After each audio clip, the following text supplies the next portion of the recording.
Assalamualaikum warahmatullahi wabarakatuh. Salam sejahtera untuk kita semua. Om Swastiastu. Namo Buddhaya, salam kebajikan. Adil Katelino, Bacuraman Ka Suraga, Basengat Ka Jibata. Arus. Koneksi antar materi modul 1.1 Pendidikan Ki Hajar Dewantara. Perkenalkan, nama saya Herwindah, CGP Angkatan 10, Unit Kerja SDN 1 Teluk Melewai. Salam dan bahagia buat guru-guru hebat Indonesia. Nah, di sini saya akan memberikan kesimpulan dan refleksi materi modul 1.1 Pemikiran Pendidikan Ki Hajar Dewantara, di mana di sini kita akan menyampaikan koneksi antar materi, implementasinya terhadap sekolah-sekolah atau pendidikan sekolah pada saat ini. Ki Hajar Dewantara adalah seorang aktivis kemerdekaan, politisi dan pelopor pendidikan pribumi pada zaman kolonial. Kiprahnya bagi bangsa Indonesia menjadikan hari kelahirannya tanggal 2 Mei dijadikan sebagai Hari Pendidikan Nasional Indonesia, diperingati setiap 2 Mei. Nah, Ki Hajar Dewantara di sini dengan dasar pendidikan menyatakan menuntun. Menuntun adalah menuntun persemaian benih-benih kebudayaan, menuntun pendidikan pada kodrat anak, dan menuntun pada perubahan.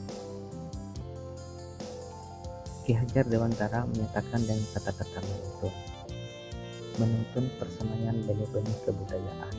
Artinya, pendidikan adalah satu kesatuan yang utuh dalam sebuah perbedaan budaya untuk mencipta rasa dan karsa dalam sebuah kehidupan anak, sehingga garis-garis suram kebudayaan pada anak dapat guru tebalkan menjadi garis-garis budaya yang terang.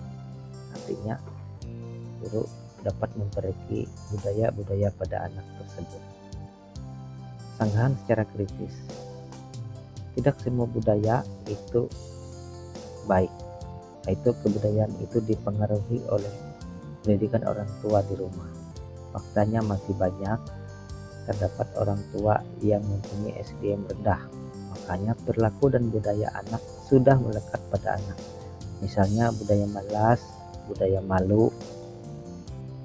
Budaya malas dan budaya malu ini akan diperbaiki seorang guru sehingga menjadi budaya yang bagus. Malu dalam arti malu untuk meminta dalam hidupnya secara terus-menerus, malu untuk tidak disiplin. Artinya, suatu budaya-budaya yang negatif itu akan diperbaiki oleh guru. Pada pendidikan, Ki Hajar Dewantara juga menyatakan menuntun pendidikan pada kodrat anak. Nah, di sini kodrat anak ini ada kodrat alam dan ada kodrat zaman. Nah, kemudian kodrat alam, pada kodrat ini di mana anak dilahirkan di lingkungan alam tempat tinggalnya, maka perilakunya akan dipengaruhi alamnya.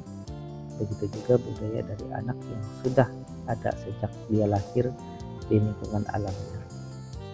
Tantangannya adalah secara kritis, tidak semua budaya dan perilaku yang baik pada anak. Di sini letak seorang guru melihat secara jeli garis-garis kebudayaan yang ada pada anak untuk dituntun budayanya menjadi budaya yang baik. Kemudian pada kodrat zaman. Pada kodrat zaman ini perilaku belajar anak dipengaruhi oleh zaman dalam perkembangan dunia di wilayah tempat tinggalnya. Sebagai refleksi untuk kita saat ini di zaman yang serba canggih dengan dunia IT dibandingkan dengan dunia anak yang tinggal di daerah terpencil pada perkembangan zamannya, terisolasi dengan perkembangan zaman, atau dikarenakan faktor ekonomi keluarga sehingga sulit untuk menyesuaikan perkembangan zaman, maka faktor belajar akan dipengaruhinya. Misalkan di sini faktanya misalkan orang tua dengan faktor ekonomi rendah sehingga tidak bisa membeli handphone, membeli apa untuk perkembangan belajarnya, dibandingkan dengan anak-anak yang ekonominya mapan, kaya, mereka bisa membeli laptop, membeli handphone, sehingga proses belajar mereka akan dipengaruhi oleh dunia IT dan perkembangan zaman saat ini. Nah, kemudian Ki Hajar Dewantara juga menyatakan pendidikan itu menuntun sebuah perubahan. Nah, perubahan di sini adalah di mana seorang guru adalah proses perubahan perilaku pada anak, yaitu tentang budi pekertinya. Guru juga merubah perilaku yang ada menjadi perilaku yang baik, budi pekerti yang baik. Namun di sini perubahan diartikan adalah memperbaiki yang sudah ada. Jadi dia tidak membuat sesuatu yang baru, tetapi perubahan itu adalah memperbaiki yang sudah ada. Diibaratkan tanaman padi, bagaimana kita merawatkan dan memupuk padi itu hingga menjadi padi yang subur. Nah, begitu juga dengan berlaku anak di sekolah, maka guru berkewajiban untuk memberikan perubahan perilakunya, perilaku belajarnya yang bagus. Bukan berarti kita merubah sesuatu yang mustahil, misalkan diibaratkan dengan tanaman padi dan jagung.